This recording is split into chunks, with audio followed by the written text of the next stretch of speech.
All right, so we're live now. So anyway, this reading, pretty big deal, I guess. I mean, it's very influential in political philosophy.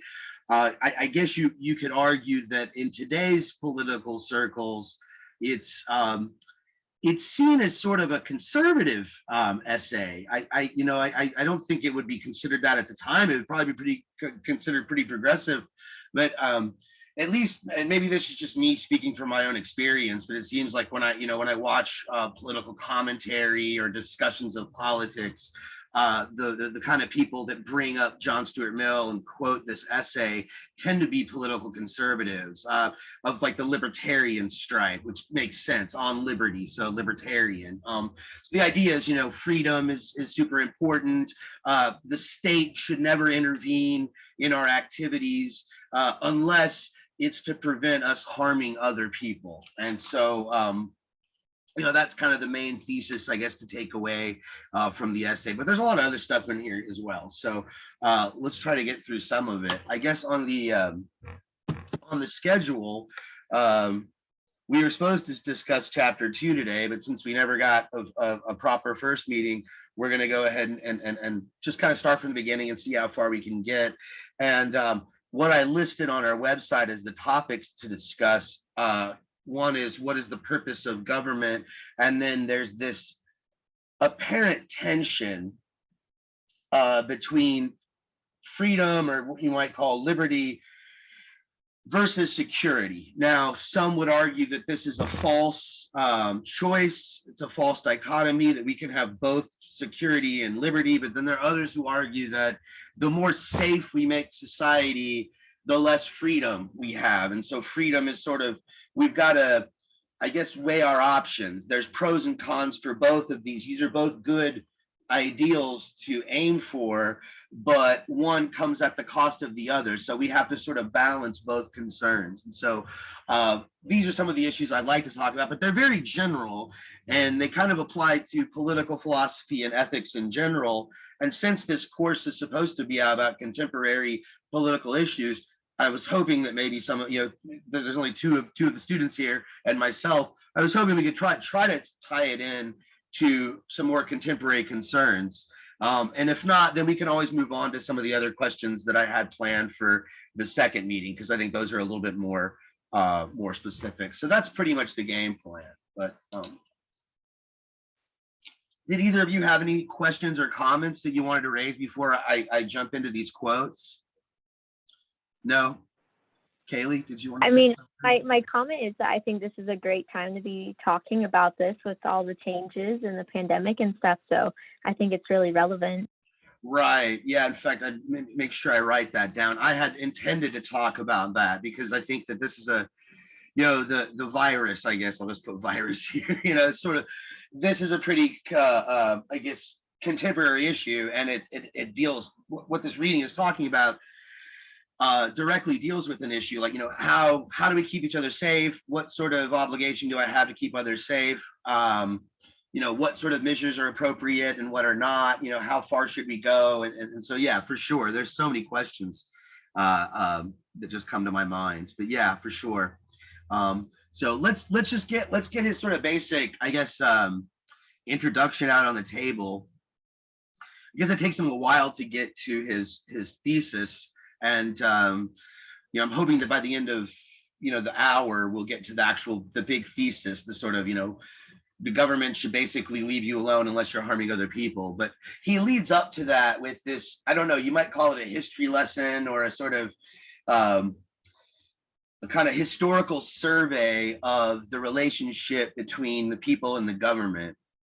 But he starts the essay, just sort of introducing the topic. He says the subject of this essay is not so-called liberty of the will, so unfortunately opposed to the misnamed doctrine of philosophical necessity, but rather he's talking about civil or social liberty, the nature and limits of the power which can be legitimately exercised by society over the individual.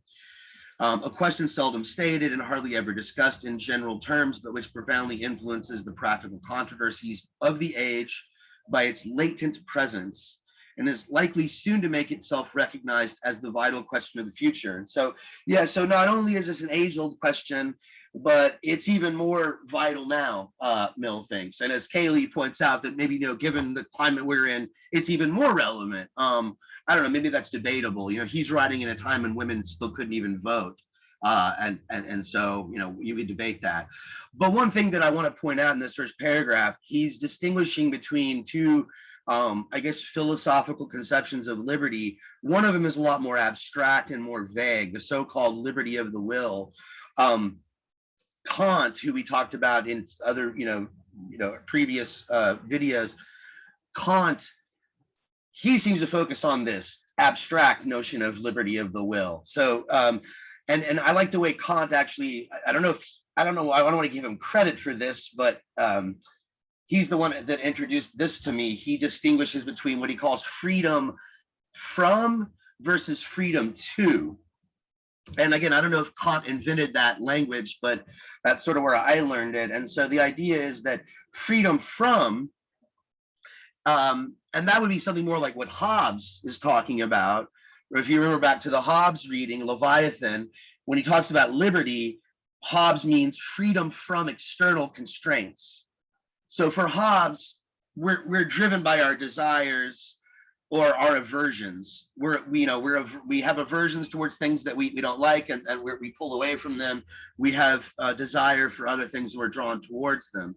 And liberty is when there's no obstacles in the way. We're free from external obstacles, right? And so this is more, I think, what Mill has in mind, this freedom from external impediments to what we want to pursue. It's not a freedom to, the sort of abstract freedom, like I'm this free consciousness that is able to use reason to decide between a myriad amount of different opinions, and I'm the absolute author of my will and my choice. This is a very metaphysical question, and Mill doesn't want to even mess with it. And so I guess he's sort of putting this out there at the beginning of the essay to dispel any confusion. The title of the essay is on liberty, and I would say the layman, the person who doesn't study philosophy, would be kind of already on board. Oh, liberty, he's talking about freedom and democracy, and it's a political essay. But if you've taken a class in philosophy, you might be thinking, oh, this is some metaphysical essay. This is very much a political essay. And again, the topic is, how much power? Are there limits? What sort of external constraints can government or society at large, I guess that's even a bigger picture, government as the state, society is, just who we hang out with, and there's cultural constraints. What are the limits of those constraints? And so, like I said, he, in the next paragraph, he starts to get into what you might call a kind of a historical analysis of the relationship between authority and liberty. He says the struggle between liberty and authority is the most conspicuous feature in the portions of history with which we are earliest familiar, particularly in that of Greece, Rome, and England.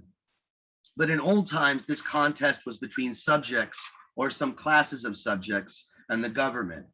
By liberty was meant, by liberty was meant protection against the tyranny of political rulers. The rulers were conceived, except in some of the popular governments of Greece, as in a necessarily antagonistic position to the people whom they ruled. They consisted of a governing one or a governing tribe or caste who derived their authority from inheritance, like I guess a king or something like this, or conquest, who at all events did not hold it at the pleasure of the governed, and whose supremacy men did not venture, perhaps did not desire to contest, whatever precautions might be taken against its oppressive exercise. So this is, I guess, the most primitive, for lack of a better word, form of society. We get these groups, these powerful groups are just individuals who, for lack of a better word, use violence or war to oppress others. And what we get, the only liberty that the people in that sort of situation get are what those that are oppress them allow. And so there's this sort of antagonistic relationship between the ruler and the ruled. But then things develop He says their power was regarded as necessary, but also highly dangerous. This sounds Hobbesian, right? Hobbes says we need a strong Leviathan, and that's scary. But if we have a covenant without the sword, it's just words. So we need this strong iron fist to rule society, or else people won't follow the rules. But obviously, you're going to see here in a minute, Mill moves beyond that. He thinks we've evolved beyond that conception of society. So their power is regarded as necessary, but also dangerous. It's a weapon which they would attempt to use against their subjects, no less against external enemies, to prevent the weaker members of the community from being preyed upon by innumerable vultures. It was needful that there should be an animal of prey stronger than the rest, commissioned to keep them down. But as the king of the vultures would be no less bent upon preying on the flock than any of the minor harpies, it was indispensable to be in a perpetual attitude of defense against his beak and claws. The aim, therefore, of patriots was to set limits to the power which the ruler should be suffered to exercise over the community. And this limitation was what was meant by liberty. So liberty was defined here as the limits of the ruler over the subjects. I'm thinking in England of something like the Magna Carta. Forget what year that was established, but just sort of a rule of like, okay, you are the boss, you're the king, we bow before you, but you can't do X, Y, and Z. That's just sort of beyond the pale. Like, you got to kind of give us at least a little dignity or something like this. And so this is a little step towards, I guess, modern society and our conception of liberty. And so he talks a little bit more about this, and he elaborates. It's not just the Magna Carta, but we also get the establishment of a parliamentary system. Let me see. Let me scroll down, make sure. So he says the aim, therefore, was to set limits. It was attempted in two ways to set limits. First, by obtaining a recognition of certain immunities called political liberties or rights, something like the Magna Carta, which it was regarded as a breach of duty in the ruler to infringe, and which, if he did infringe, specific resistance or general rebellion was held to be justifiable. And then there's a second, and this is more, I guess, more like the establishing a political body, a governing body. There was an expedient established of constitutional checks by which the consent of the community or a body of some sort supposed to represent its interests was made a necessary condition to some of the more important acts of the governing body. So this is a little closer to the conception of government we have now, but it's still not quite there, right? The idea is that we start with this kind of almost tyrannical situation where the people in power are just there because they're stronger and they happen to conquer us, and maybe we're scared of them. And in a way, we get a little bit of a benefit because having an orderly society that's organized gives us a little bit more security than if we were just in a state of nature, to use the Hobbesian term. But that's still a pretty deficient conception of liberty. It gets a little bit better, I suppose, in this next phase when we have a system of checks and balances. But the idea still is that there's this antagonistic relation and that the ruler is still the boss, and there's just limits to how much privileges that endows the boss with. But now we've evolved, and you could argue. I mean, I'm not saying that he's accurate here, but I suppose in theory, or at least on paper, what is the government really supposed to represent? Is it the ruler, this authority figure who we're supposed to just kind of suck up to and kind of be happy that he doesn't hurt us, or what is the role of government, today? I suppose, at least how do we see it? Maybe it doesn't really fulfill this purpose, but at least in the United States and Western democracies, what is the role of the government? I mean, there's a lot of ways to answer this, but I think when we, if we look at how it's kind of defined over our history here in Western culture, you have a government who obviously wants to kind of have as much possible power still, while still giving, geez, I can't even talk today, while still being able to give as many personal freedoms that we've come to expect with our Constitution here. Western culture is a little bit different. I mean, we like to seem fair and unprejudicial and those kinds of things. Right. I think you're talking more about the reality of the situation. I'm kind of like asking what is the ideal, but I think you're right. And I sort of agree with you in a way. Maybe you're answering another question that I addressed, I mentioned earlier.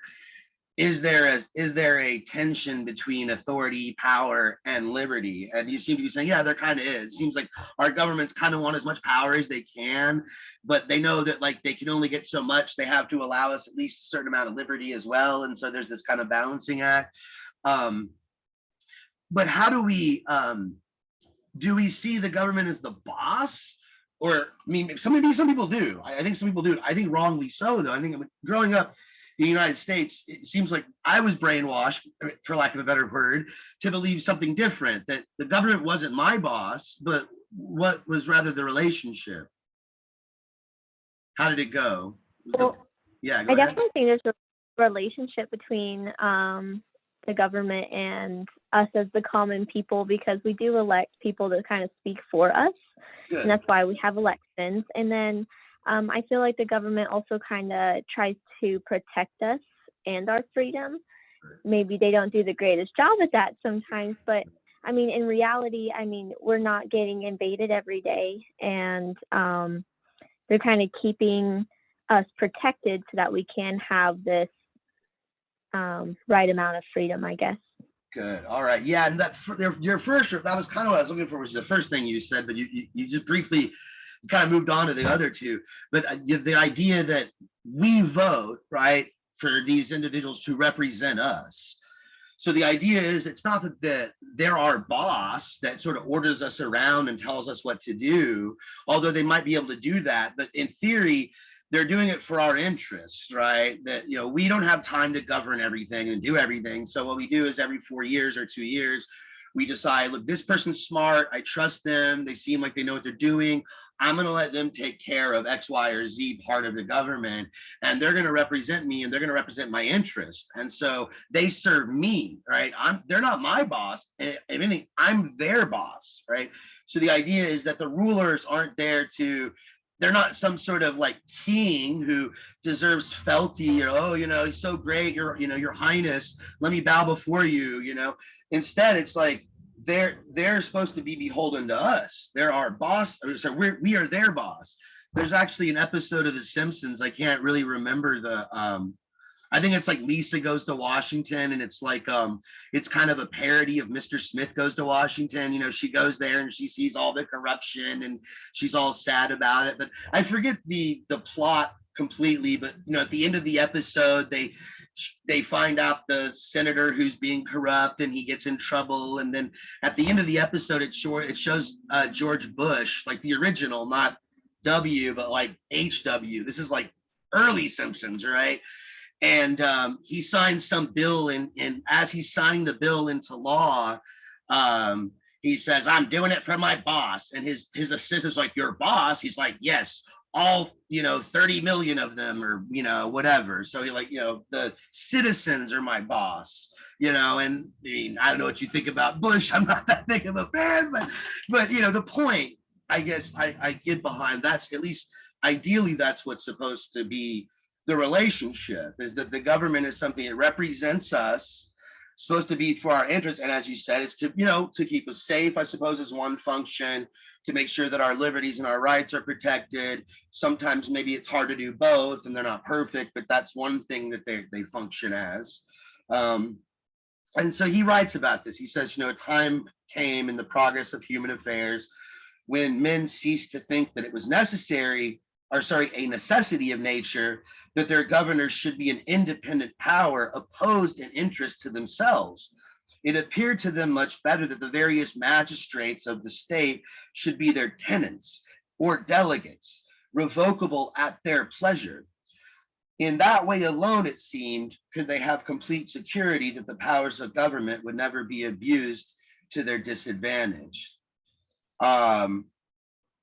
But, and this sounds kind of good, but what are some of the problems with this, though? So, and I guess what I'm asking, though, I guess a simple way of putting it, what are some problems with direct democracy? So if we're like, okay, well, obviously the rulers, the way it was in the past, having a king that just had absolute authority, that wasn't fair. Is the other extreme fair when it's just majority rules? So whatever the majority of people say and whatever they like, that's what we should do. What might be problems with that approach? What might that lead to? I mean, sometimes a majority vote could be 51% to 49%. So then you still have half the population that still isn't Right. exactly happy. And what if you have a bunch of, let's go back in time to the Deep South in 1950 or something, and let's see how would they vote about civil rights, and how would they vote about voting rights for Black people? So just because the majority vote for something doesn't mean it's for the interest of all the people that are involved in that society. And so we have to guard against what de Tocqueville called the tyranny of the majority. Previously we had this problem of the tyranny of the minority, the ruling class, the kings, the magistrates, the aristocracy. These few people controlled everybody, and that was a problem. But when you let the masses just sort of vote on it, they might vote against the interest of 49% or 10% even, or 5%, but still maybe that 5% is right, maybe that 10% is right, and maybe history will prove them right. But at the moment, democracy might hurt them, and so this is a concern we have to guard against. And he says, this is on the top of page 3, or I have it on the screen here. As the struggle proceeded for making the ruling power emanate from the periodical choice of the ruled, some persons began to think that too much importance had been attached to the limitation of the power itself. That, it might seem, was a resource against rulers whose interests were habitually opposed to those of the people. What was now wanted was the rulers should be identified with the people, that their interest and will should be the interest and will of the nation. The nation did not need to be protected against its own will.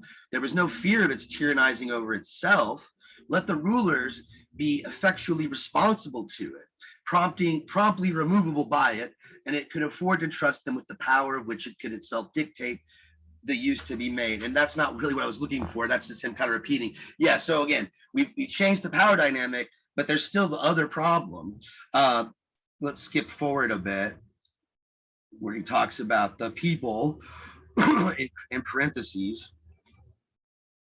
So just a little bit ways off. He says the people, and this is on page 4 if you have the textbook, the people who exercise the power are not always the same people with those over whom it is exercised. And the self-government spoken of is not the government of each by himself, but of each by all the rest. So again, there's this problem of the tyranny of the majority. The will of the people, moreover, practically means the will of the most numerous or the most active part of the people. That's an interesting point too. Most people don't vote. Well, I guess that changed this last election. This past presidential election, it was a very slight majority, but it was like 51% of Americans voted or something, but that was like historic. Normally it's a very small turnout of voters. You got a small group of people, and a lot of people that don't vote are poor, working class. They're too busy, to go out and vote, or maybe they're just so fed up with the government they don't really think it matters. No matter who they vote for, they still get screwed. So I think that there's a lot of apathy amongst voters, and so just because somebody won the election doesn't necessarily mean they're going to represent the majority view. So there's that problem as well. But even if we had a system where maybe everybody voted, we still have to be also concerned again with the what's called the tyranny of the majority. Let me start that sentence over. The will of the people, moreover, practically means the will of the most numerous or the most active part of the people. The majority, or those who succeed in making themselves accepted as the majority. The people, consequently, may desire to oppress a part of their number. The precautions are as much needed against this as against any other abuse of power. The limitation I just stop right there because he just kind of goes on, right? And then at the bottom of the paragraph, he uses that phrase finally that I've been looking for. The tyranny of the majority is now generally included among the evils against which society requires to be on its guard. Let me back up though, because another thing he said there kind of makes me think about the media when he says that, what is it? Where's it at? I just missed it. The majority, or those who succeed in making themselves accepted as the majority. I think that we have a situation in our country where mass media, it produces a sort of, I don't know what I call it, a worldview or a way of seeing things that is kind of detached from, I don't want to say it's detached from reality, but it's very insulated. You know, you've got at least a lot of people that work in the media are very, like, they're college educated, like 90% of them have college degrees, they're upper class. And so I think some of them, I think, even unknowingly, unconsciously, they think that their view of the world is more in keeping with the common people. Trying to think of a good example. Well, for one, maybe I'm wrong about this. So if you don't agree with me, that's fine. You can push back. But I think, one thing, and I watch the news a lot, and it seems to me, and they've stopped talking about this a bit, but I know last week they were talking about the January 6th riot.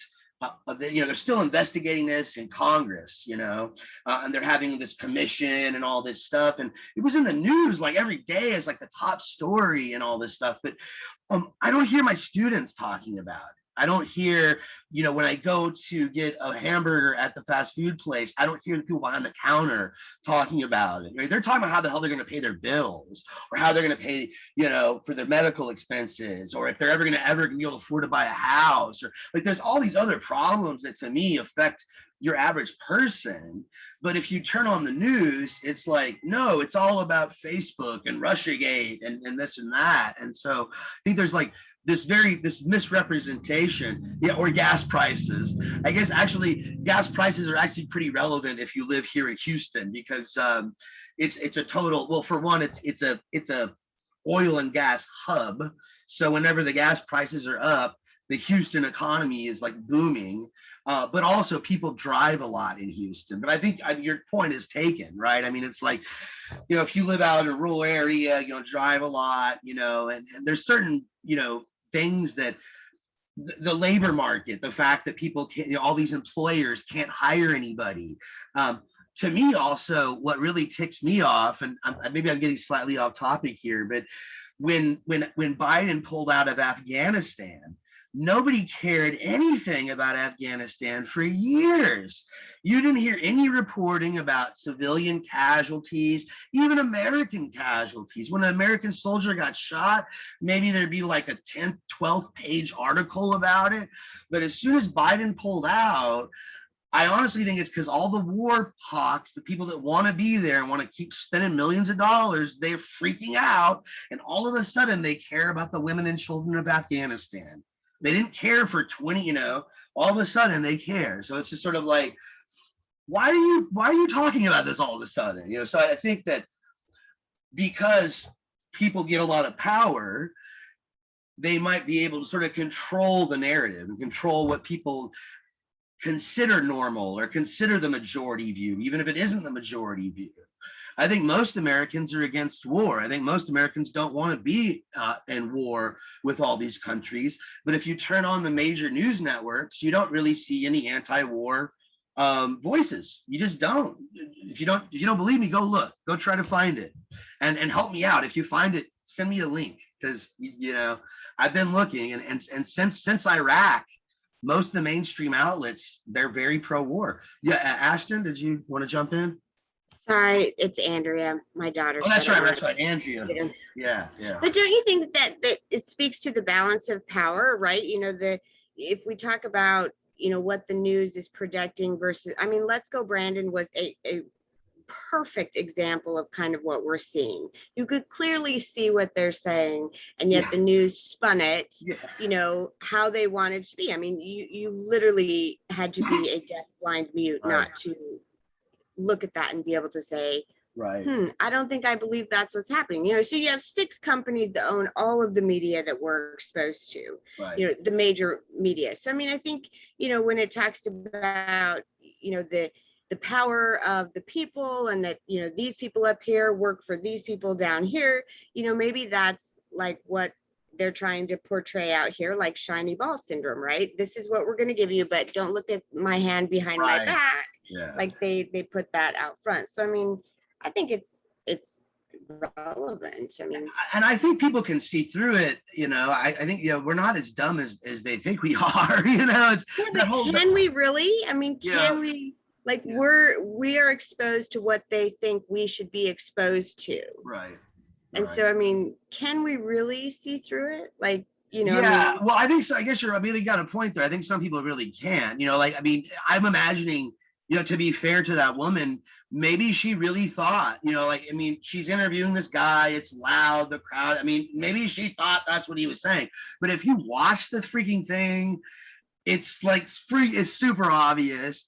And the way that I think, and I'm politically, I don't know what I am really at this point. I used to think I was on the left, but now I don't know where I stand. Because I hear the left, and like some of the way they're criticizing the Let's Go Brandon crowd. I heard somebody on Twitter saying that they're comparing them to terrorists. And I'm like, are you serious? Are you really serious? I think it's hilarious. I think it's funny, and it's a joke. And it's kind of sad that we're at this point where we're mocking our political leaders and we can't take them seriously, but look at them. And I think you're right. I think we're kind of being, a lot of these choices aren't really, they're kind of being shoved down our throats by these major conglomerates. Like you said, there's like 6 companies that own all the media. And so to me, the only way to get out of this is to break up these big these media giants. I don't really see that happening anytime soon. I think thankfully you can go still, and if you search hard enough, you can find some independent journalism out there, but you got to look for it. And another thing that I think is unfortunate is many of these independent journalists are being blacklisted and banned and censored. And anything that doesn't line up with the establishment narrative is considered misinformation. It's kind of a scary situation. I think we've gotten ourselves into. But do you think there's kind of a connection though between, so this was what was this, 1859, but we saw this like when the Industrial Revolution came, right? The government was telling us, because it came down to money and it came down to business, electricity in your home is the best thing for you. And people were kind of afraid of that, right? They're like, we've always used this. And, so then it kind of swept the nation. And now we're seeing like the newest, greatest thing. I'm old, so I can remember a time before social media. Like, thank God I didn't have that as a teenager. We'd all be imprisoned, but oh yeah. Right. So we have this like instant access to everything all the time. Right. And now it's kind of, in my opinion, being censored a bit. Like, they're deciding what's best for me. They're deciding what's information, what's misinformation or valid information, which I feel like I should be able to decide that for myself. But I mean, do you think there's like a cycle, like now we're just trying to figure out how to manage, the internet and social media? Like, they're telling us again, what's best for us. Yeah. Like, so we've been here before, even more than one time since this was written. Right. Yeah, I think what we've done with social media is we've sort of created this Frankenstein's monster that we don't really know what to do with. We've and I could have told you this, and I've been saying this. I'm 100% with you. I'm Gen X. I remember a time before there was social media. I didn't have a computer in my house until I think I was a junior or senior in high school, and it was a really crappy, very slow computer that I barely used. If you had a computer, you were considered a nerd or a dork. It was just like, what, nerd, computer, But when this happened, I started seeing like Facebook rise and all this stuff, and people, I predicted, I was like, this is going to be the end of society. This is not a good thing. And people were rolling their eyes at me, telling me I'm just an idiot. I'm just too old school. I'm old fashioned. I'm an old fuddy duddy. I'm like, look, you don't understand. Like, they're like, what's the difference? I think a lot of these people that were born later that don't really remember a world before the virtual world, they don't appreciate the distinction between meeting and learning and interacting with people in a real physical space and doing it online. It's absolutely different. And there are cognitive differences in the way we develop. And so I think that there are real concerns about the internet, but I also share your concern with censorship. I don't want somebody telling me what I can and can't handle. I want to hear it all, and most of these people, they say that they're doing it for our safety, but I don't think so a lot of times. I don't trust them. This whole, I try not to get too political, but you mentioned the virus earlier. But when it first started, if you mentioned anything about a lab leak hypothesis, you were branded a crazy right-wing conspiracy theorist or even racist. You're racist against the Chinese government because you thought it was a lab leak. So, and you were actually banned from Twitter, banned from Facebook, banned. And now even our officials are starting to say, well, maybe it was a lab leak and we don't know enough at this point. And so it's sort of like, for even questioning something. And so I share this concern. I'm like, well, geez, like I want all the information. I want you to lay down everything. I want to know the facts, and I want to be able to, and to me, one of the big problems is we live in a society where there's such an appeal to authority that people don't really present arguments. They just appeal to some authority figure like a Dr. Fauci or the NIH in general, the CDC. Well, the CDC said it. Well, that's great. And I'm sure the people that work at the CDC know a lot more about viruses and diseases than I do, did not study that at school. But why did they say that? Could you at least tell me the facts and the information that they're using to make these decisions? I understand science changes. I understand that information changes, but present the facts. But in a way, and here's where I kind of like sympathize with them, the idea, Fauci said that he lied about masks at the beginning. He said that we didn't need them because he didn't want us to go buy them and then the medical people wouldn't have enough. Well, I can kind of get that, right? Maybe in a way there might be a way where you have to sort of manipulate the public, but once you've done that, you've lost all your credibility. Once people find that out, they're not gonna believe anything you say. And so it's sort of a thin line. You want to keep people safe. And a big problem with this too is that I think people in general are not taught, back again to my point about appeal to authority, they're not taught to think critically about issues. They're taught to just trust the experts, I think. And there's this sort of instinct. And I think we're so tribal that if you're on one side of the political spectrum, there's certain experts that you trust, right? If you're right wing, if you're Republican, you tend to trust rich business people that make a lot of money. They must be smart, they made money. If you're on the left, you trust, people that are like more educated and the professor types and the more Poindextery types. And to me, those are just cultural things. And it's like, there's smart people amongst both those type of groups. There are smart business people and there's smart Poindexters, but there's also some idiots that have degrees out there. So, let's understand, why are they saying what they're saying? What is the evidence? But unfortunately, I think our educational system is so deficient in this country that a lot of people don't have, I hate to sound so elitist. I don't think it's that people are stupid. I'm not saying that they're dumb. It's just they're not taught to ask the right questions. They're not taught to, instead of saying, oh, well, why does he think that? They'll say, well, he's on the right or he's on the left, so I can't agree with him. I think that's a big problem with Trump, is that Trump is so divisive. I almost hate it when he says something that I agree with, because I'm like, damn it, that's going to ruin everything. Because now if he says something I agree with, then I can't tell people I agree with it, or else they're going to jump at me and say, that's what Trump said and you like Trump. And I'm like, he said 2 + 2 = 4. Like, what am I supposed to do? Like even sometimes people I don't agree with are occasionally right. And so I think we become so divisive and tribal. I'm honestly, I'm kind of at a loss. I think that really the root of it is ignorance, and the solution is education. and we need to educate people better to make these decisions. And, so we can get to the point where, like, I'm with you, Andrea. I want to know it all. Don't hide information from me. Tell me all the facts. I'm a big boy. We're all big boys and girls. Tell me the facts and let me come up with my own decision. But I think you're right. There's this tendency of those in authority to have this kind of like, well, we know what's best for you and we're the experts, so just shut up and listen. And I might kind of agree with the first half. Maybe you are the experts and maybe you do know better than me about the science, but don't tell me to just shut up and listen.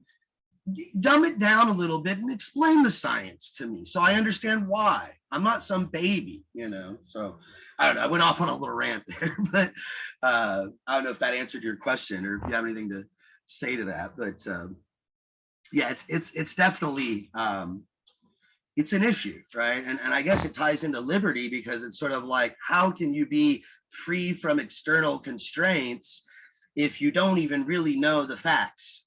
You don't really know, you're not really in touch with reality, I suppose. I don't want to say we're like plugged into the matrix, but it's almost getting to that point. What is it? Facebook just announced that they're changing their name to Meta. Did you hear about this? Did you guys hear about this? They're going to try to create a virtual world where we're walking around, all of us with goggles. And so everything is virtual, like that, we'll be able to walk through the regular world, but it'll have magical, jolly little bears and animated ads for us to see. Isn't that great? And I see this as just a step towards a lack of liberty, right? It's sort of like, what are you really doing? You're just sort of you're at the mercy of the programmers who program this virtual world around you. So, these are sort of scary things to think about. And something that just made me think about this, I just now heard about this virtual world thing, but like when you get super into like a book or a TV show and it's super sad, and then like it seems like the rest of your day is sad. I feel like they could probably make you feel these certain emotions or show you certain things in these worlds that then would present on the outside world as well. And you guys were talking about computers and how that was like a weird thing to have a computer. I was in an English class in middle school, and our English teacher asked us, how does it feel to be watched 24/7? Because my class was consisted of people that were born in 2000 and 2001. And, ever since then with social media, and that's kind of when iPhones were coming out and we're getting watched all the time now. And we all were kind of like, what do you mean getting watched all the time? Like, to us, this is normal. To us, it's normal to see all these security scans at the airport. Like, we're kind of, I don't say immune to that, but it doesn't like show, it's like there's no difference for us because that's what we grew up with. Right. And I think with this increasing in social media, I have siblings that are 9 and 11, and they have TikToks and Instagrams and Snapchats, and I'm like, there wasn't even iPhones when I was that age. Right. So and like even my sister was saying like, oh yeah, we don't like Trump. I'm like, do you even know who Trump is? And she's like, no. And I'm like, well, see, then she might grow up with this opinion, or maybe not just specifically Trump, but just these opinions when she doesn't know the background of it, and might grow up because she thought that was normal. So I think social media is definitely impacting all the younger generations. And I feel like news kind of sometimes will show only one side of the story, like you guys were saying, instead of giving you all the information, or kind of turns it in a certain direction. Right. Yeah, I think, you make there's actually a few great points you just made there. And I think one of them, to me, it's this distinction between a public and a private space that's getting lost on this new generation. I kind of point to 9/11 as the big turning point, or maybe the rise of reality television. I think both of those in our culture, because after 9/11 happened, the government got together and everybody was just freaked out. It was the first time our government had been attacked in living history. Some people were old enough to remember Pearl Harbor. but most people that were young and sort of, it was just shocking to think that we could be attacked. And so, the way that we responded was the Patriot Act. And it was kind of shocking because there were things in the Patriot Act that completely flew in the face of values we thought were strictly American values. You don't spy on your citizens, unless you have a warrant, unless you have good reason, you go through courts. And they said, well, look, we're only going to suspend these rights temporarily. We're only going to do it because of the terrorists, because of the threat. And we're only going to do it for people that are calling phone calls outside of the United States. And ever since the Patriot Act, I want to say, I've heard different figures, but something like 90% of the uses of the Patriot Act were domestic drug charges, not terrorism or whatever. And I think too, it's this people that were kids during that time, they got used to this surveillance state. They got used to the NSA spying on them. And on top of it, as you put it, they grew up with social media. They've got TikTok. They've got Kim Kardashian showing them, when she gets her butt waxed on live TV. And they don't realize it's all fucking staged, that it's not really reality, that she actually has a different life, and that all that stuff is lighting and just the right angles. But they think that, like, what does it matter? Like, who cares that you're watching me? I'm a rock star. I'm a reality star, and so they don't understand where that could possibly lead, how that could lead us to a really scary authoritarian kind of dystopia. And people laugh at you when you say that. They're like, oh, what do you think? We're going to turn into Stalinist Russia? I don't think it's going to be like Stalinist Russia or Nazi Germany. It'll be more like this kind of like Brave New World, consumer culture, where everybody's just sort of like, nobody questions authority and we all just consume and consume. And it's almost like if you ever see that cartoon WALL-E, by Pixar, where all the people are just sort of floating on these devices, and like that's, to me, just scary, right? Like we're losing our humanity at that point. But there's something else you said that I thought was pretty important, and it kind of ties into one of the quotes I was going to read. So that's good. It's a good segue. You were talking about how our emotions affect the way we see things. We're sad or happy or whatnot. And I think too that, certain people have emotional tendencies that could maybe affect their ideology. I was reading this article about a study that was done on epidemiologists, right? So people who study diseases and the causes of diseases, and they found out that they were much more likely to be germaphobes, that they're much more likely to like be scared of like getting sick.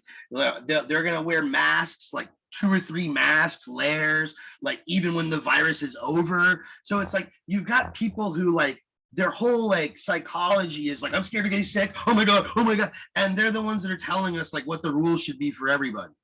So, it's just, people tend to, what's the saying for a man with a hammer, every problem looks like a nail, and so if you're an epidemiologist and your job is to be, and that's maybe good, those kind of people make good epidemiologists because they're super paranoid about germs and specks, and they're able to sort of pick apart, this or that element of the environment that might be affecting the transmission of the disease. So that's maybe a good trait to have if you're an epidemiologist, but maybe it's not a good trait to have if you're a public policy maker and you're trying to take your findings and make it something that the public should act on, because not only are you balancing security and safety, but you also have to consider liberty and the extent of that, and so on and so forth. And so this kind of ties into the quote I wanted to read. So let me find it. It's the sentence that starts, men's opinions accordingly.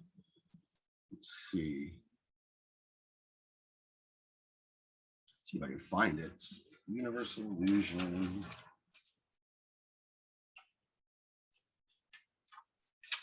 I think I skipped it.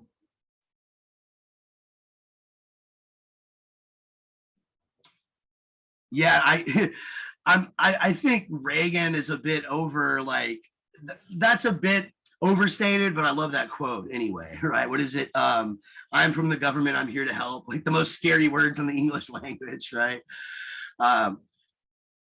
in theory, I think the government should be able to help you, but in practice, it seems like, we live in a bit of a, what's the word, a kleptocracy. It seems like governments become a place for parasites to just sort of extract wealth from the populace.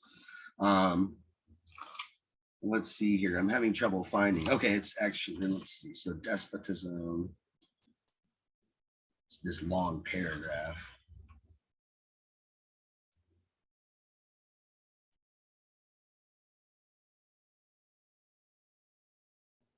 I love that you talked about emotion, Kaylee, because I think that's a huge, I think there's a ton of positives and a ton of negatives for especially a younger generation. And my kids are of your generation. So, I mean, it's like my daughter watches something on TikTok or Instagram or wherever, and she's like, oh my God, like you just get these huge things of emotion in small pieces all day long. So it's kind of interesting. Yeah, and what I think too, though, is that people, they have emotional reactions to words, right? To certain words or certain concepts. And I think, this is another problem I think we have with political discourse in our current, our day and age is that, the way that like an older generation, for instance, will respond to words like socialism, right? When they hear socialism, what they think of is communist Russia, Stalin, Chairman Mao, the Gulag, the death camps, But if you're like some hip coffee shop hipster, at Starbucks who's like 18, and you hear socialism, you're thinking probably like European socialism, like some Scandinavian healthcare system or Bernie Sanders or something like that. And so I think, and people get this emotional reaction because maybe their father died in World War II fighting the commies, or,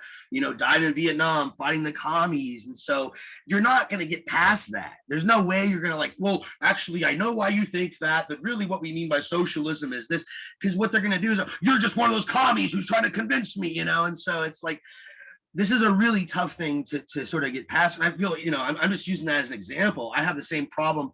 My mother is a hardcore. She lives in Seattle. She's a super liberal. And every time I talk to her, she's like, oh, that's Trump and Trump. And I'm just like, Mom, like, it's not his, I'm not a big fan of the guy, but if you think that he's the problem and everything was just fine until he came along, you're not paying attention. You're really not paying attention, right? It's a big mess. It's a lot more than one guy. But yeah, this is sort of the passage I was looking for. He's talking about, where do our beliefs come from, right? We're so certain of them, but where do they come from? And for him, a lot of it's emotion. Some of it's just custom. He says the effect of custom in preventing any misgiving respecting the rules of conduct which mankind impose on one another is all the more complete because the subject is one on which it is not generally considered necessary that reasons should be given, either by one person to others or by each to himself. So this is something that's kind of, I guess, very insidious about custom too. Is like when something has become just sort of normal, we take it for granted and we don't question it. This is one thing I think that this new animosity towards policing, the sort of, defund the police, Black Lives Matter. I think it's a positive development. I support it. But on the other hand, I think that there's a tendency, I think, to go too far. I remember, in the 90s, for instance, late 80s, early 90s, when I was a teenager and NWA and Eazy-E were first coming out, and Ice-T and all these gangster rappers, and they were singing about the police, they were singing about police brutality. It was so against every right, you're Democrat, Republican, like police, that they're good people, they're servants of the community, they took an oath to protect the law. How could you ever say the police hurt you? They protect, there was this kind of blind, if you're a policeman or a firefighter or if you're in the military, you're automatically a good person and we should just, yay, hero. But on the other hand, I didn't like that. I thought that was just stupid because I've known a lot of dickheads that are police. I know a lot of dickheads that are in the military. But I think the other thing where you're like, well, every policeman's racist and every policeman's evil, that's not the solution, right? Like it's I think both of them are misguided, right? And I think that the earlier view, though, to me was sort of part of custom. We just assumed if you got into law enforcement, it's because you want to protect people, it's because you want to save people. Who would risk their lives if they weren't heroes, and realize, well, some of these guys just have big egos and they're just dicks, and they like having authority and power and all this, not all these, it's a complicated issue. But I think that one of the problems to getting through it, though, is our sort of prejudice. We have these prejudices that we don't really see as prejudices. They're just common sense. Everybody believes it. Of course it's true. People are accustomed to believe and have been encouraged in belief by some who aspire to the character of philosophers that their feelings on subjects of this nature are better than reasons and render reasons unnecessary. The practical principle which guides them to their opinions on the regulation of human conduct is the feeling in each person's mind that everyone should be required to act as he, and those with whom he sympathizes would like them to act. And I think this is another problem we have with political discourse today, is you get a lot of appeals to emotions. It's sort of like, of course you have to be on our side, because if you're not, then aren't you a bad person? The other side are evil. If you don't support the Democrats, that means that you wanted George Floyd to get murdered, or, if you don't support Trump, that means that you want socialism in our schools and you want death camps. It's just like, these are very skewed false dichotomies, I think, which are guided by fear and emotions, and are not really conducive to me to a productive political environment. But this is an interesting conversation we're having here, but I do feel like we're getting a bit off topic. Trying to sort of bring it back into the issue about liberty here. This is on page 9 of the textbook, if you have a copy of the textbook, but let me try to find it here in the PDF file. Let's see. Likings and dislikings. Okay, it's like 2 paragraphs after that, I think. Yeah, in England. Yep. Okay, so here we go. He writes at the bottom of this paragraph here, the interference of government is, with about equal frequency, improperly invoked and improperly condemned. Okay, so that's the problem he wants to try to settle, right? Seems like a lot of times the government butts in where it really shouldn't, but then there's other times when it should butt in and it doesn't. And so how do we determine, when it's appropriate and when it isn't? And I think this is a tough question to ask, especially Andrea, when you're talking earlier about the social media and kind of like, all these new facts and figures that are coming out about teenage suicide rates and mental health. And obviously, social media is having a detrimental effect on the youth of our country. But is the solution to have a government tell us what is appropriate? Like, we need to elect a government body that's going to regulate social media? I don't know if that's really the way to fix the problem, and let's say that was the way to fix it. What would their criteria be? How would they decide what got taken off social media and what was allowed to stay on social media? And so that's a tough question to answer, I think. And I guess that's what he's trying to kind of do that here in this essay. Of course, he doesn't know anything about social media because he's writing in the 1800s with a similar conundrum. He says the object of this essay, I'm going to read this whole paragraph here because this is kind of where I want to end today, and then we can just sort of discuss this till we run our time out. So the object of this essay is to assert one very simple principle as entitled to govern absolutely the dealings of society with the individual in the way of compulsion and control, whether the means used be physical force in the form of legal penalties or moral coercion of public opinion. That principle is the sole end for which mankind are warranted individually or collectively in interfering with the liberty of action of any of their number is self-protection. that the only purpose for which government can be rightfully exercised over any member of a civilized community against his will is to prevent harm to others. So this is sort of his, I guess what you might call his principle of non-harm. He's basically saying here that the only way, the only justifiable way that a government, a state, authority, power, center of power, the only legitimate interference that they can impose upon their citizens, if it's a civilized society, is to prevent harm to others. Sounds like a pretty reasonable principle, but I guess the issue is defining what you mean by harm. You know, if I hurt someone's feelings and I say something that offends them, is that harm? And should the government censor me? He's going to say no, and that's in chapter 2. So maybe I should wait until this weekend, to sort of really get into that. But this is still, again, this is a definitely not an easy question to answer.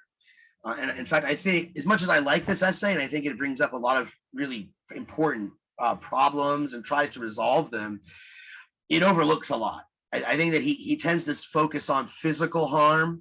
You're physically going to hurt somebody, and obviously, well, sure, like that's a bad thing. But when it comes to things like teaching somebody a false doctrine, or spreading misinformation, or maybe like you were talking, Kaylee, earlier about the COVID situation, getting a vaccine or not getting a vaccine, can the government make you get vaccinated to protect from others, or does that even make sense? So, these are all issues that have to be dealt with. And I like this part here. This is one part that I would say he's a bit controversial here. And I think people reading this in the 1800s are probably like, wow, he's really going to go that far. But he says his own good. So my own good, either physical or moral, is not a sufficient warrant. So if I want to hurt myself, either morally or physically, the government can't interfere. It's only when I want to harm others. So he cannot rightfully be compelled to do or forbear, because it will be better for him to do so, because it will make him happier, because in the opinion of others, to do so would be wise or even right. These are good reasons for remonstrating with him, or reasoning with him, or persuading him, or entreating him, but not for compelling him or visiting him with any evil in case he do otherwise. To justify that, the conduct from which it is desired to deter him must be calculated to produce evil to someone else. The only part of the conduct of anyone for which he is amenable to society is that which concerns others. In the part which merely concerns himself, his independence is of right absolute. Over himself, over his own body and mind, the individual is sovereign. So, I don't really know if Mill wants to take it as far as he says here, though, because I'm trying to think, like, what does he say? Like, is suicide okay? Like, if you want to kill yourself, I mean, it seems to me like he would have to agree that, you should be able to kill yourself. Like, who are you harming but yourself? I mean, how might you argue against that? What about drug use? Doing drugs? Should all drugs be legal? But don't you think that, like, I feel like anytime we talk about subjects as broad as these, experience and perspective are kind of the keys to understanding somebody's point of view. Like, I'm a fairly conservative political person, but I'm pretty liberal in the fact that I don't care what you want to do. I mean, I'll jump on board all day long to have the discussion and say I can agree to disagree. High five. I mean, you don't pay my bills, you don't live in my house. Like, Right. I think it's great, but I think that from his perspective at this time, the pendulum over the last 200 years has swung, right? So he's coming out of, how many wars did we have to get to where he was at 1859? It was a growing, industrial country, but we were still like very, very young. And so, it's interesting when I think about you're talking about current political issues, versus, what we're looking at here. So, you think about, I don't want the government, if I want to harm myself, that's not okay. But really, the government has extended its reach to tell me you can't euthanize yourself, if you are old or if you are in pain, or you can't, that's against the law. Yet the pendulum is swinging back, right? Because now we look at so I'm in Malheur County, Oregon, which I'm down in the kind of conservative corner of it. Yeah. And now they, I think it was, and I work in criminal law, so the pendulum has swung way back, right? All marijuana is legal. Ontario is not that big. I think we have 8 or 9 marijuana shops now. And now with the latest statute they passed, it was, I think, 110, all Schedule II drugs. Because we know a lot of like recreational heroin users, right? There's a lot of, but it's legal. It's legal, and you can get a fine. It'll cost you $100. So I mean, don't you think that, like, from his perspective, maybe he had some insight that the pendulum was going to swing? Like, if he put this out there, saying he had to draw a hard line in the sand for his belief, but the pendulum is swinging clear back the other way. Yeah, it's weird. It seems like ever since I was a little kid, even, and this is like, I mean, I was like, I think I was in 2nd or 3rd grade, and we would have 1 hour where we sat in front of a computer, and we would usually just play like stupid games like Oregon Trail. But I remember one time we were supposed to write a letter to the president about what we thought would be better to make the country better. And I swear I was like 8 or 9, and I thought legalizing drugs. And my argument was that if you're on drugs, you're not really a criminal. It's your body. You should do whatever you want with it. And 2, like, you need help. You don't need to be punished. Like, you need therapy maybe or something, not be treated as a criminal. But I'm kind of more with you now. I'm just like, well, heck, if it's your body, and like, I'm sorry, I grew up in Texas, and I'm sort of like live and let live kind of attitude. So I'm just like, heck, do what you want to do. And I never really quite understood growing up in the 80s why it tended to be conservatives that were anti-drug, the Just Say No and the Nancy Reagan and all that. But I think it's refreshing now that that's kind of changing, and you do have this sort of tying drug use to civil liberties. But on the other hand, and I'm going to try to play devil's advocate, I don't really necessarily agree with this position, but I suppose the argument on that other side, kind of against our view, that it should be just, you're up to your personal, right. If you want to be unhealthy or whatever, you can go drink a bunch of soda pop and bad junk food. Why not be able to smoke a joint or whatever? But I guess the argument against that is that you do harm others, I suppose, right? Is that, if you do drugs, you're not going to be a productive member of society or something like that. But my response to that is, well, you don't have to be productive. Like, if you want to be a loser, that's your business, right? As long as you're not pulling other people down. Now, I can see if let's say you're a parent and you have children, then maybe, yeah, if you're doing drugs or you're an alcoholic and you're neglecting your children, then yeah, your drug use is harming others. But that's one example, but we're talking about just on an individual level. If you're just recreationally using drugs and no one's being harmed by it but your own body, then yeah, I don't see what the issue would be. And honestly, I think if you look at societies like, I know Switzerland and Portugal, it's new. They just started this, but I know in Switzerland, in the late 70s and the early 80s, they decriminalized all drugs, and they even started a needle. They gave away free dope to heroin junkies, and there's like a clinic you can go to and get as much free heroin as you want. And basically the junkies go there, they get clean needles, they get a fix, and they get to go sit in a room and be safe, leaving other people alone. And every time they go in there, they're told, look, if you want to quit, we'll help you. We've got counselors, we've got a program, we'll help you get some employment and get back on track. If you don't want to, don't worry about it. You can get your heroin and go nod out. But if you want help, it's here. They have like a 95% success rate. Almost 95% of people that get in that program get off heroin and become productive members of society. Most people that are junkies don't want to be junkies. They've had a shitty life, bad parenting, bad role models, not enough opportunities. But I think that the approach of like just criminalizing it, throwing them in jail, being a hard ass, condemning them, treating them like scumbags, that's not a way to rehabilitate them and to make them better. So I would argue, I guess this is kind of a utilitarian, just the consequences. You might spend a little more money setting these programs up at first, but in the long run, you're actually going to save money as a society. But yeah, I think that I'm kind of with, and I'm thinking Mill might not have thought this. If he was living today, he might have been like, well, maybe drugs, maybe. But I don't know. I'm kind of like, no, I think you should stick to your principle here, and I'm with you too about euthanasia. If somebody is suffering from an illness that is, making their quality of life excruciating, and they want to die a peaceful death, then that should be their business. And see how it's harming other people. If anything, it probably helps alleviate suffering. But I always think it's interesting, when you talk about those things, like, I mean, most of the time I stay in my lane. Like, I'm not a person that's out causing trouble in town, whatever.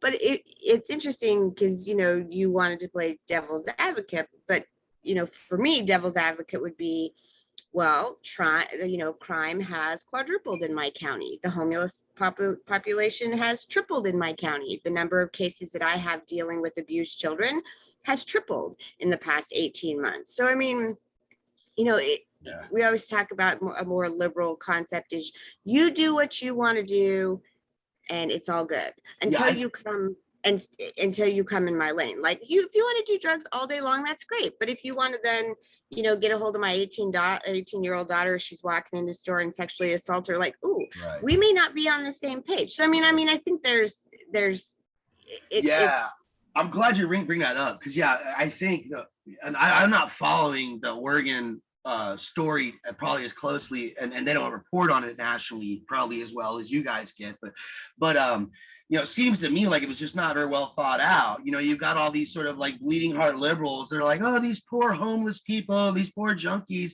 just let them do whatever they want. And it's like, the system that I was describing in Switzerland, they have a plan. They have a center to go to. They had, it was very organized, but it's sort of like what's happening in Oregon seems to be like just anarchy. It's just like, just let them do whatever the hell they want. And if they're stealing shit, don't arrest them. And it's like, like, is that really the solution? I think, and you said crime is like, quadrupled or however, 9 times or whatever.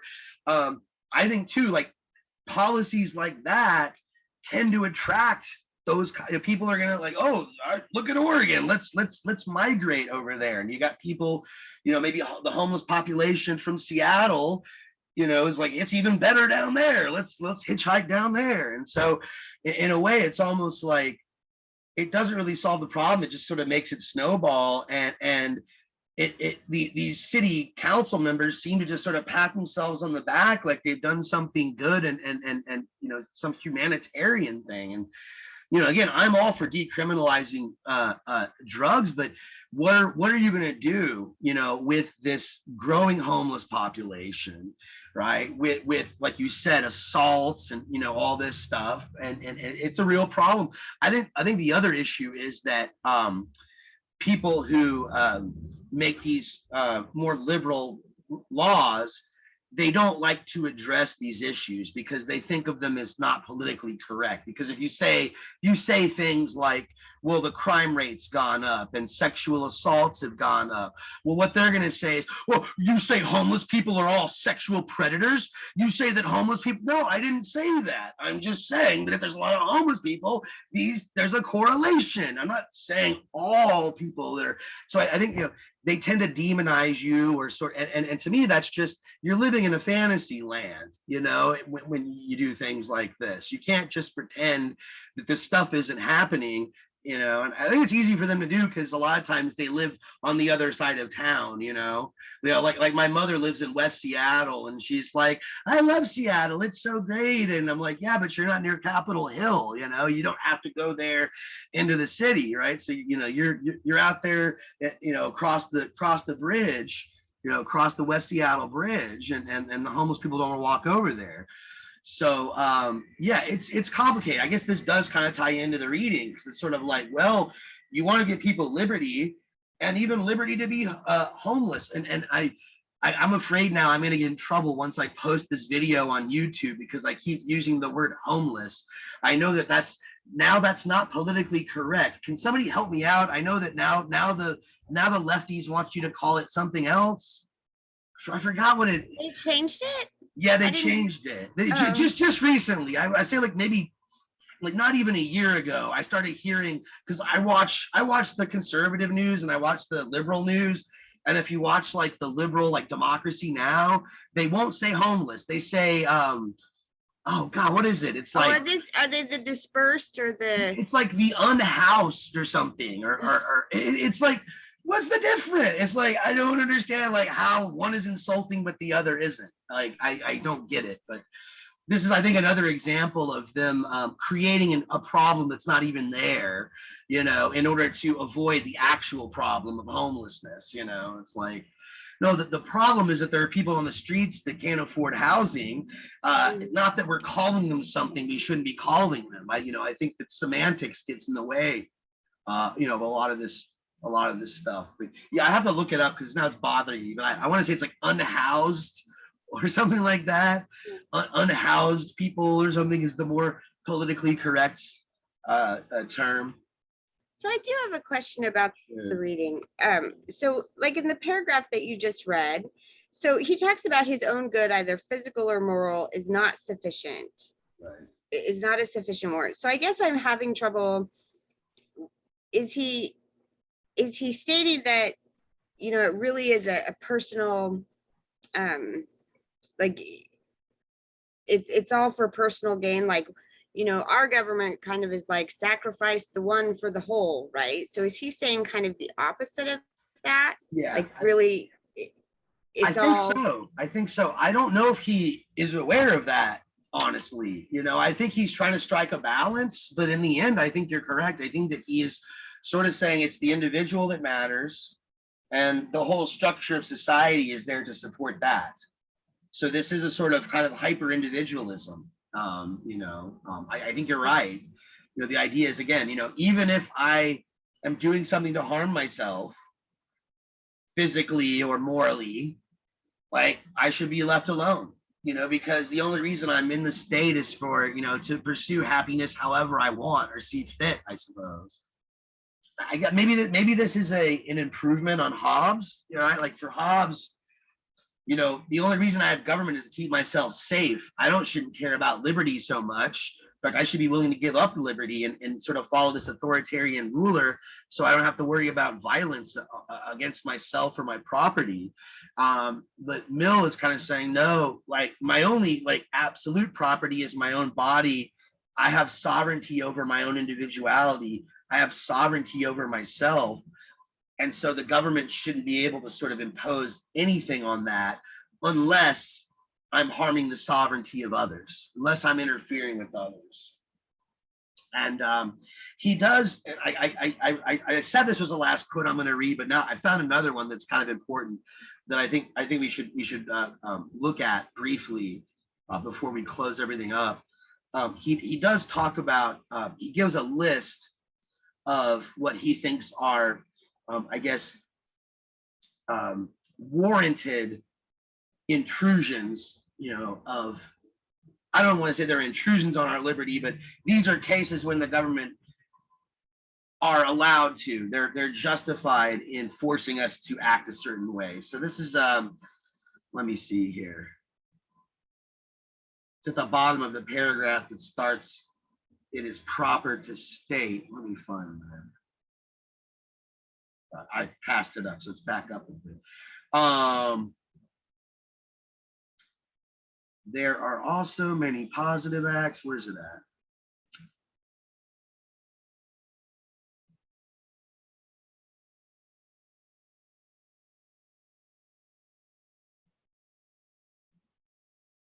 Okay, here it's on page 14.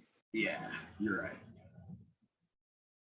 So there are also many positive acts for the benefits of others, which he may rightfully be compelled to perform. And so he gives us a list of them, right? Give evidence in a court of justice. Okay, so I guess, you know, you have to answer a subpoena. Bear his fair share in the common defense. I guess, you know, if some enemy is attacking, you gotta join the fight. Or in any other joint work necessary to the interest of society of which he enjoys the protection.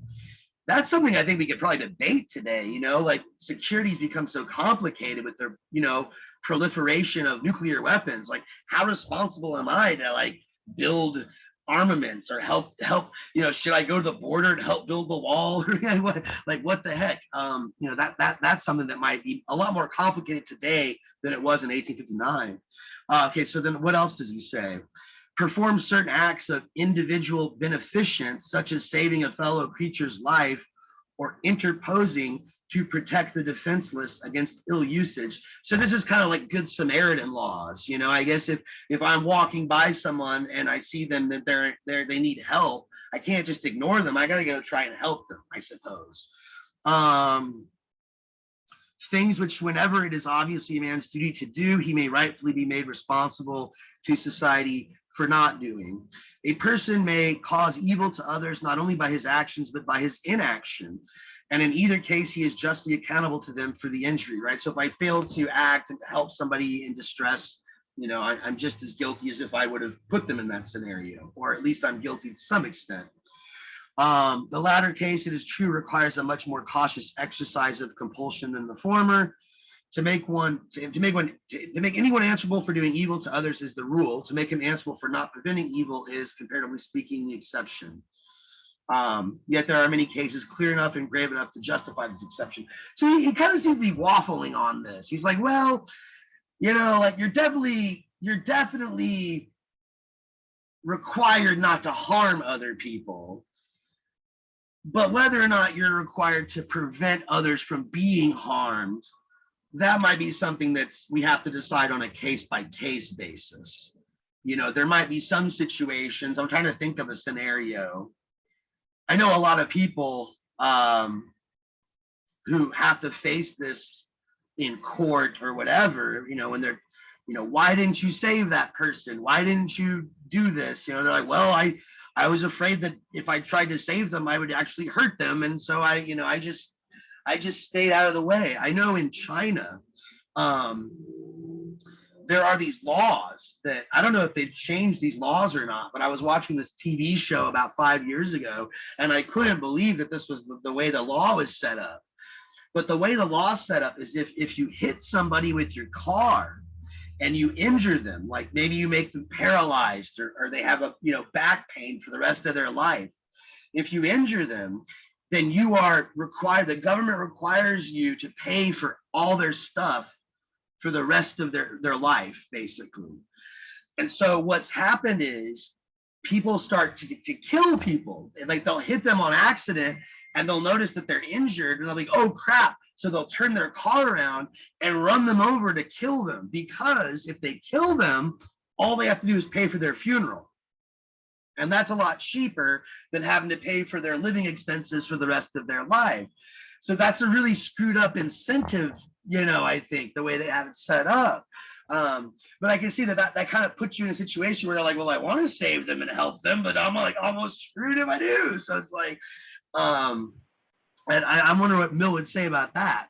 That's kind of a messed situation. But I guess he's kind of saying, look, there are some scenarios where it's sort of borderline. It's kind of like, yeah, maybe you should have helped, but the fact that you didn't, we can kind of let you pass on it. But then there might be other cases where it's like, why didn't you intervene? Like you saw that baby walking towards the cliff. You could have run and grabbed the baby. Why didn't you do it? Are you that lazy? Are you that uncaring? But then there's some other situations where it's like, it's more debatable. It's not as clear. Yeah, I think there's definitely some of those comments on social media videos. It's like, why are you recording? Why aren't you helping? Right. So I think a lot there. But when you first started talking about this subject, I started thinking about performing CPR, just as a future healthcare worker, hopefully. Right. There's laws that don't always protect us. So someone might yell and be like, why aren't you helping? If you know CPR, I mean, they don't always know that you know CPR and all that, but like, why aren't you helping them? Well, then you do help them, that person survives, and then they had a DNR, DNI code status. Right. And they weren't wearing a medical bracelet, and then they go back and sue you for still being alive. Right. But then you get yelled at for not helping them. So I think that's why there are some of those laws in place, but they don't always They don't always protect the work. person that Yeah. Yeah, some of those is. cases Yeah. actually, yeah, they'll award money to the victim, even though it's like, dude, you wouldn't be alive. I mean, yeah, sure, maybe you've got a bad shoulder now, but you wouldn't even have a shoulder if the person didn't intervene, or So. Yeah, and I mean, even if you're on an airplane and someone goes down, if you're across a state line, we're told like don't do nothing. Because you're But not it's like certified. You're only certified to be a nurse in this state or whatever. Wow. Yeah, well, that is, Yeah. that state might not protect you, even though you're a mile into the airspace. The laws are different between states. So. Yeah, so that's why they always say, like, hey, don't be the first one to always jump on it if there's someone else, because you don't know what the laws are, or you don't know what that person's code status is, even though if they do have like a DNR, they're supposed to have a bracelet if that's truly their wishes. So that's why we've always been taught, don't be the first one to jump, which is sad because, of course, like, yes, they are already dead.